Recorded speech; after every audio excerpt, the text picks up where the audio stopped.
Selamat siang, Pak. Nama saya Anton, dan sebagai teman-teman juga orang taunya nama saya Anton. Sebenarnya itu nama pemberian dari Pak Hadi kepada saya. Sehingga cerita awalnya adalah saya diambil oleh istrinya Pak Jansen. Dan saat itu memang ekonomi kita lagi agak berantakan dan keluarga kita juga udah terpencar ke sana kemari, saudara saya. Saya diambil pada saat itu di usia 8 tahun. Dan memang saya bisa bilang ini karena setelah saya tahu saya diambil mereka itu, lalu saya sama seperti yang dijanjikan oleh teman-teman itu, katanya, kamu ikut saudara, ini bukan orang lain, dia bilang. Saudara, katanya. Nanti kamu di sana dipintarkan, disekolahkan, katanya. Jadi nanti kalau sudah pintar, sudah sekolah, nanti saya kembalikan lagi ke orang tua kamu. Nah, itu janjinya. Nah, saya bisa ngomong begini, saya ingat, karena umur saya saat itu udah 8 tahun. Nah, terus, lalu, oke lah, saya pikir, karena memang saya lihat orang tua saya hidupnya susah, ya ini kan demi kebaikan lah istilahnya ya. Lalu saya ikut. Saya dan kakak saya, pertama. Kakak saya otomatis saat itu udah 10 tahun, saya 8 tahun. Saya dibawa ke Petojo, Balikpapan juga. Tapi satu harian itu saya kayak diam aja gitu di kamar. Akhirnya saya jenuh. Akhirnya mungkin kakak saya lebih besar ya. Dan dia bilang, ayo kita kabur yuk. Kaburnya gimana? Ya udah pokoknya kita kabur. Nah kebetulan di Balikpapan itu rumah mereka, di sampingnya ada gang kecil.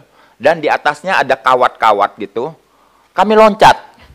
Ya namanya anak zaman segitu ya udah nakal-nakalnya ya. Jadi hal yang kayak begitu biasalah. Kami loncat berdua, terus kami pesan beca, kami nekat, pokoknya entah bagaimana kami pulang ke Raja Wali, ke rumah saya. Dan mama saya sempat kaget, loh kok balik lagi? Ya bagaimana orang di sana nggak diapa-apain? Saya makan juga belum, saya bilang begitu. Oh ya udah akhirnya terjadi malam itu. Akhirnya besok pagi, Ibu Jansen datang lagi. Nah, dia datang lagi, dia menghampiri mama saya, lalu dia bilang, udah dah, kalau gitu yang kecil aja dah, yang ikut saya, dia bilang gitu. Ya udah, akhirnya saya ikut. Satu malam saya di sana, besok paginya saya langsung berangkat naik kereta api, iya kan ya, sama Ibu Jansen itu. Lalu pada saat itu sirkus lagi main di Cirebon. Nah, sirkus main di Cirebon, lalu ya sama seperti yang kayak mereka mungkin alamin juga. Saya lebih pertama ngalaminnya karena saya masuk di era tahun 70. Lalu masuk ke satu sirkus, lalu kami suruh nonton. Nonton juga, saya juga nggak tahu apa yang harus diituin. Lalu udah gitu tidur. Udah tidur, besok langsung kami dilatih. Latihan dasar adalah handstand, mulai dari 5 menit, 10 menit, sampai akhirnya sampai setengah jam, pokoknya latihan dengan keras, betul-betul keras. Jatuh sabet, pokoknya kita sampai geter-geter, sampai keringetan. Singkat kata, 3 bulan saya sudah menghasilkan uang buat mereka. Saya sudah kerja buat mereka. Dan seperti yang teman-teman katakan, saya mendukung. Kita tidak pernah komunikasi, kita nggak pernah tanya satu dengan yang lain, kamu siapa, mama kamu siapa, ini siapa. Kita tidak ada kesempatan untuk begitu. Tidak ada sama sekali. Terus, waktunya begitu. Hari-hari, yaitu latihan, makan, sekolah 1 jam, tidur, latihan lagi begitu. Dan terus kami alamin. Sampai akhirnya terhitung waktu, saat itu kurang lebih sekitar tahun 70-an, 77 lah kalau nggak salah ya. Saya coba kabur. Saya pikir, wah ini udah nggak ada masa depan. Saya coba bawa rangsel, diem-diem, Saya umpetin di balik keranjang saya. Tiba-tiba ketahuan. Nah, begitu ketahuan, saya ditegor, memang nggak dipukul, ya. Ditegor, lalu diomelin, lalu saya disuruh ngipasin Pak Tony yang lagi tidur. Saya ingat itu. Dan saat saya menjalanin itu, Ibu Jansen bilang sama saya, "Lu mau ngapain kabur? Mama lu udah mati, tau nggak?" Waduh, saya sampai kaget saat itu. Nah, jadi Anda bisa, Bapak-bapak bisa bayangkan di saat umur saya sudah mulai agak dewasa sedikit, saya mendengar itu kaget. Mama saya udah mati katanya. Tidak ada yang mengurusi mama kamu. Yang ngurusin adalah saya, dia bilang gitu. Waduh, saya bilang gitu. Nah, singkat cerita, ya kan ya, di tahun 83-an, ya kan ya, saya terus, akhirnya saya izin. Saya izin dengan karyawan, karena saya posisi udah gede, boleh dikatakan saat itu posisi kita adalah sudah tangan kanan mereka. Sudah tangan kanan, jadi kita bisa kemana, kadang-kala suruh menjaga sirkus, kadang-kala suruh belanja, kadang-kala ganti bergantian. Ada teman seliftingan saya yang sudah married dengan Ibu Yuli gitu juga, dan ganti-gantian. Hari ini saya ke Taman Safari misalnya, dan teman saya jaga sirkus. Dan posisi kita boleh dikatakan saat itu sudah tangan kanan. Nah, dan saat itu entah bagaimana saudara saya, ya kan ya, dia nonton saya. Dia bilang, "Ini kelihatannya kayak adik kita ya," dia bilang gitu. Lalu dia penasaran, dia mulai dari kelas kambing, terus dia turun ke kelas 1 kalau nggak salah. Masih tribun juga. Kayaknya iya nih. Lalu dia turun lagi, besokannya dia beli lagi, dia nonton di VIP yang paling mahal. Dia lihat, kayaknya iya. Dia bawa kakak saya lagi, penasaran. Nah, karena kami sudah besar-besar, biasanya kalau akhir show pertama, kami ini keluar. Suka membantu mengatur orang lagi masuk untuk show yang kedua selanjutnya. Dan saat itu kakak saya megat saya.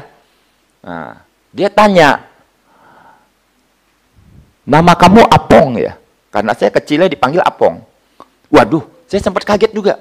Karena yang tahu nama ini, teman-teman saya pun tidak tahu. Bos sirkus juga tidak tahu.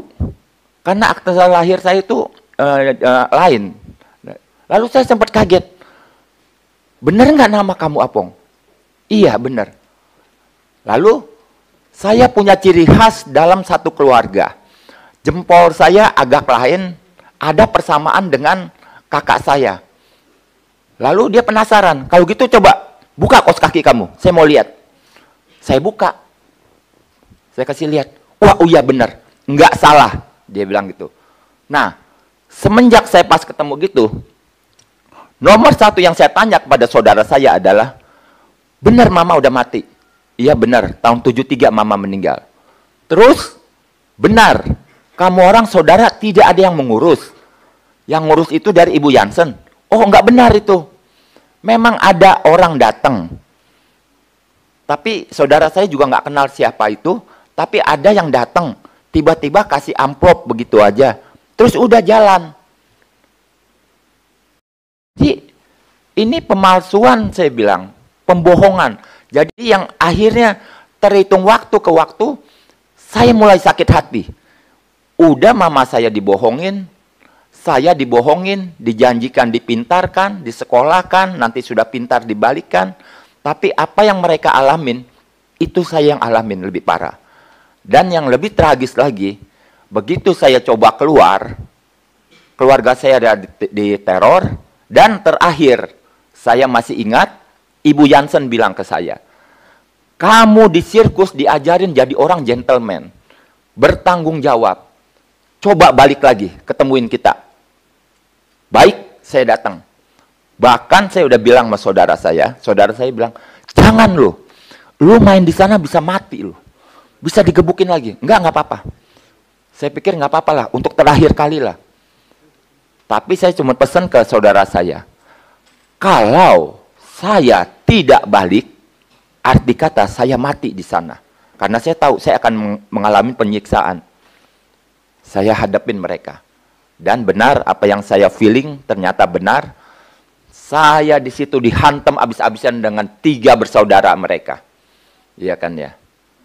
Dihantam habis-habisan, terutama Pak Fran, dia lebih sakit hati ke saya. Karena saat itu beruang yang saya main, ya, dia coba main. Padahal saya sudah bilangkan ke istrinya. Saya bilang jangan coba-coba main beruang, karena bahaya. Karena saya tahu sifat Pak Fran itu orangnya gengsi dan tensinya tinggi. Nggak beda jauh dengan saya, kalau dalam keadaan sekarang ya. Lalu dia coba main beruang, apesnya dia kena cakar mukanya. Yang saya dengar itu sampai 40 apa sekian jahitan. Dan mereka terus lari masih ke Jepang, bisa operasi. Dan saat itu saya digebukin habis-habisan dan saya terakhir dengar Pak Fran bilang, tolong ambil belati, saya mau belek mukanya. Saat itu saya udah mulai berpikir, kalau memang benar-benar sampai itu terjadi, saya akan loncat dari Pondok Indah. Tapi itu tidak terjadi. Tapi akhirnya setelah babak belur habis-habisan, saya dibikinin satu surat pernyataan bahwa orang yang namanya ini sudah tidak ada sangkut pautnya lagi dengan Pondok Indah, dengan mereka. Dan saya setelah saya keluar, saya baru tahu bahwa saya punya akte lahir, nama saya ini, dan mereka memalsukan bahwa saya lahir tahun 24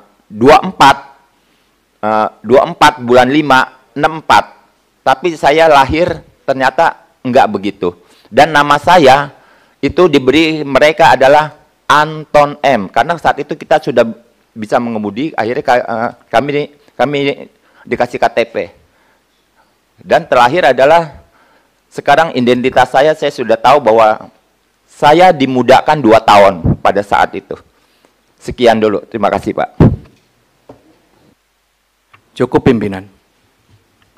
Udah habis pimpinan.